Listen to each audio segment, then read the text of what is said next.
Yo, what's good? What's good, people? It's your boy Kelvin. We're behind the bench. Salute to y'all out there, social media world. Hope y'all doing well. Salute to other guys in the group, Shy, JB, Jermaine. Check out their videos. Like, subscribe, all that good stuff. And yeah, man. Hope you enjoy. So, just want to make a quick video. My top 10 players, NBA history. Just my personal list. It's gonna be some people that disagree and stuff like that, but that's fine. It's subjective. It's nothing, uh, personal. It's nothing factual. Just a subjective list of what I believe are the 10 greatest players to me in NBA history.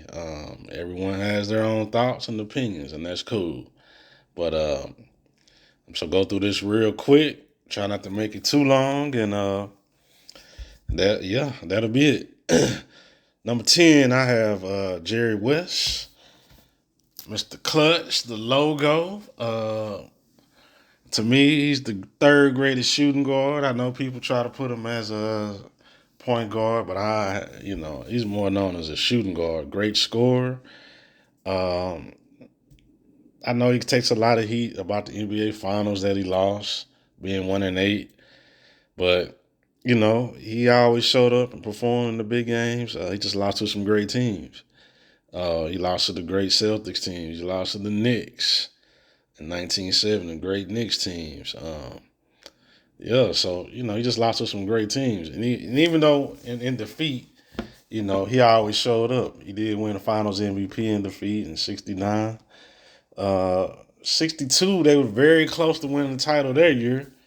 His teammate, I believe, was Frank Selvey, shot the ball at the end of Game 7, '62 Finals. The shot went in and out, and then they ended up going to overtime. The Celtics won by 3. 66, they went to a Game 7, lost by 2 points. 70, they went to a Game 7. That's the Willis Reed game. They ended up losing. So Jerry West had some heartbreak, but he did win in '72, one of the great teams ever. 33-game win streak. They won 69 games with Chamberlain. Yeah, man, he was an all defensive player, great defensive guard. Led the league in scoring one year, led the league in assists. 1 year in the playoffs, one series, he averaged 46 a game against the Bullets, I believe. 65, 66, somewhere in there. But yeah, Jerry West, not to make it too long, Jerry West is my number 10. Number 9, I have Akeem Olajuwon. Everybody know about Akeem, two-time champion, two-time Finals MVP, won an MVP, two-time Defensive Player of the Year. Went to 3 finals, went his second year in '86. They lost to the Celtics. Went back-to-back in '94, '95.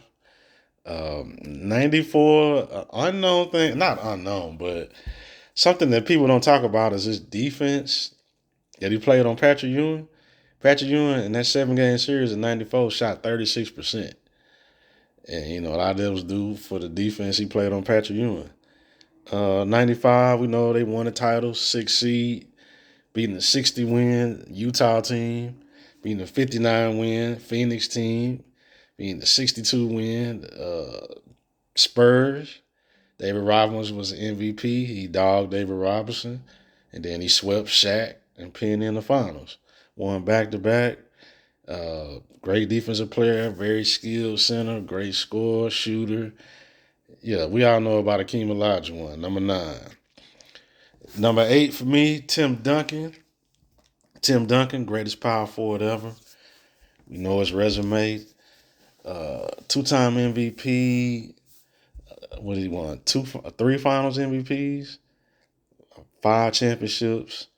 I'm gonna make a video about Tim Duncan, if it's not out whenever y'all hear this, about some of the mishaps and failures of Tim Duncan. That's why I have him at 8 and not a little bit higher, because he legitimately could have won a couple more titles. Yes, we know about 2013 against the Heat, but there was a couple more years too where they came up short. They could have won a championship. I'm gonna make a video about that, but neither here nor there. Tim Duncan was a great, great, great player. One of my favorite players, the greatest power forward by far, easily. Great defensive player, great score. He had the great game 7 in '05, I believe. Or was it '03? I'm not sure. Well, he almost had the quadruple double. It might have been '03 against the Nets. I'm not sure. I have to go back. But yeah, Tim Duncan was a great player, great shot blocker. The leader of the Spurs. Uh, Great Tim Duncan. He is number 8. Number 7, I have the greatest point guard of all time, Magic Johnson, the leader of Showtime, one of the greatest passers of all time, 5-time champion, 3-time Finals MVP. Even though in 1980 he should not have won that. Go check out my video where I speak about him winning that Finals MVP in 1980. If you haven't checked that out, go listen to that. 3 MVPs. Made players around him better. Three regular season? Yeah, 3 regular season MVPs. If I haven't said that, yeah, man, him and Bird helped save the league. The enthusiasm and excitement that they brought to the league in the '79-'80 season. Earvin Magic Johnson. I don't want to go into too much detail. We already know about the greatest point guard of all time, Earvin Magic Johnson. Number 7. Number 6, I have Larry Bird. I have Larry Bird slightly ahead of Magic because I believe Bird is a better individual player. Now, Magic had the better team and won more, but I believe Bird was the better player. Bird was a great clutch player, a great shooter, score from the post, very skillful, good footwork, great passer, great leader, tough, great trash talker, 3 MVPs, 2 Finals MVPs, 3 championships, part of the great front line with Mikal, Parrish. An underrated thing about Larry Bird is the '87 season. Now, even though they did not win the title, I give Larry Bird a lot of credit carrying that team with no bench and all the injuries that they had, and him showing up in them big games. The game 7 against Milwaukee, underrated Bucks team, and then the game 7 masterpiece he had against the Detroit Pistons in '87, where I believe he played all 48 minutes. An absolute classic, close game. If you haven't seen that game, go check it out. Um, Larry Joe Bird, for me, greatest trash talkers. And, he would tell you, hey, we're going to run this play here. I'm going to catch the ball here, and I'm going to shoot in your face right here. And he would go do it. Great shooter, 3-point shooter ahead of his time. Could play in any era. I don't know why people try to disrespect Larry Bird, but Larry Bird, the greatest small forward for me of all time. At number 6. Number 5, I have the great Kobe Bryant. To me, the greatest Laker ever. 5-time champion, MVP, 2-time Finals MVP, one of the toughest competitors, one of the toughest players, great defensive player, underrated passer. I don't know why people try to discredit him for playing with Shaq. Even with playing with Shaq in '01 and '02, when they played the better competition in the West, a lot of times Kobe was the best player, even playing with Shaq. And he was holding his weight, averaging almost 30 a game playing with Shaq. Late in games, Kobe would hit the free throws, the clutch shots. A very underrated game for Kobe that people don't talk about is the year 2000, Game 7, that conference finals against Portland. He was the best player on the floor. He saved a dynasty because they was talking about breaking the team up. If you haven't seen that game, go watch it. The defense that Kobe played that game was a masterpiece. In the post and on the perimeter, he was guarding multiple people. Great Game 7. We know about the iconic play, crossover Pippen and throwing the alley-oop to Shaq. And then we know about the Game 4 in the 2000 finals. In 2000, where Shaq fouled out. Kobe made the big shots. the most 50 wins, beating the most 50 win teams in NBA history. '08 through '10, won 2 out of 3 titles with Pau Gasol. All the tough competition he played with, not a lot of help. You know, people forget Andrew Bynum was hurt in they runs in the '08 through 2010. He was hurt during that time. Yes, Bonner played in '09 and 2010, but he was playing injured. He wasn't healthy. So Kobe 2-time Finals MVP in 2009, 2010. To me, Kobe was the best player I've seen play through injuries. All the knick-knack injuries he had with his knee and feet and hands and stuff like that. No one played better through injuries. And Kobe was also, to me, the greatest tough shot maker in NBA history. Now, sometimes them tough shots he would miss and it'd be bad shots, but he could make that shot. He was just that great. A great competitor. We miss Kobe. We love him. I know he's looking down from heaven, shaking his head at this current NBA, this non-competitive garbage at times. But yeah, man, rest in peace to the Mamba, greatest Laker ever. Number 5 for me. Number 4, I have the great Wilt Chamberlain. You know about Wilt Chamberlain, one of only 2 guys to win Rookie of the Year and Finals MVP. Won the scoring title 7 times, all the great scoring records. We know about the 100-point game. Uh, um, People try to discredit him because he didn't win enough. Well, you're playing against the great Celtics teams.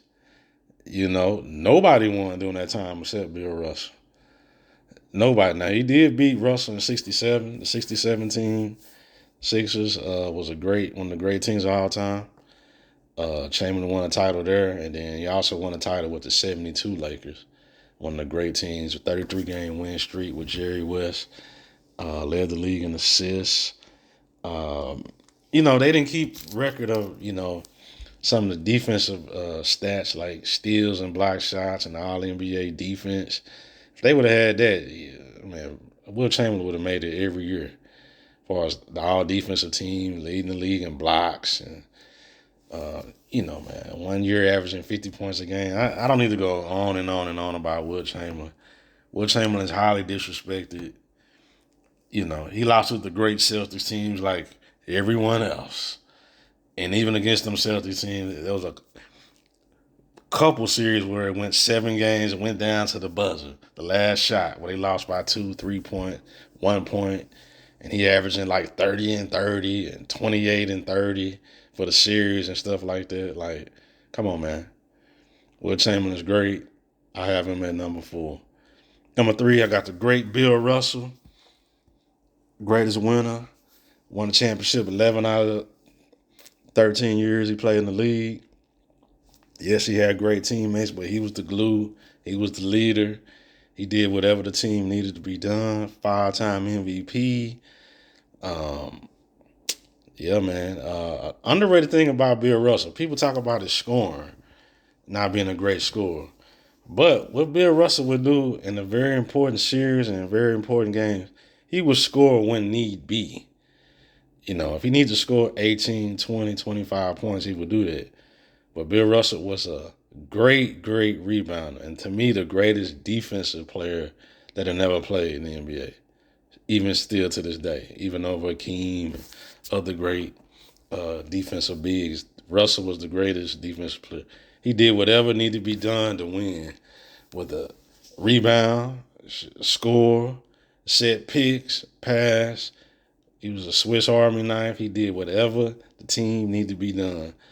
One of his great games was 1962, probably his best game, where he scored 30 points, 40 boards against the Lakers. They ended up winning that game in overtime, 110 to 107. That's why I say with Bill Russell, while his career average was 14, 15 points a game, he scored when need to be, and that's a very underrated thing about Bill Russell, So, enough said about Bill Russell, man. He's number 3. Rest in peace, the great Bill Russell. Number 2, Kareem Abdul-Jabbar. To be also very, very highly disrespected. I got a video coming about Kareem, especially about his career in the 70s. We know Kareem, 6-time uh, MVP, 5-time champion. No, excuse me, 6-time champion. I'm sorry, he won one with the Bucks also. Uh, very easily could have 4 to 5 Finals MVP. In 1980, I made a video about that. I spoke about. Check that out. He was robbed. 74, he could have won Finals MVP. There was an injury. People forget he went to the Finals in 74. 84, they lost a close series of the Celtics. If they would have won that series, he would have been Finals MVP that series. And then, of course, in 85, he did win a Finals MVP. I believe he was 38, 37, 38. The oldest guy to win Finals MVP, excuse me. And second leading scorer all time, just recently got passed by LeBron last year. I mean, what else needs to be said, man? To me, Kareem is easily the second greatest player. Very underrated part of his game was his passing. Great passer out the post. We know about the great hook shot, a great winner in college and in the high school and in the NBA. Look out for my video on Kareem. It's coming. And yeah, Kareem is my number 2. And number 1 to me is, by far, it's not even close, it's Michael Jordan. We know about the accolades. To me, from the time Michael Jordan got drafted to that last shot in Utah, no player has done more to save the team and franchise from disaster with big plays, big shots.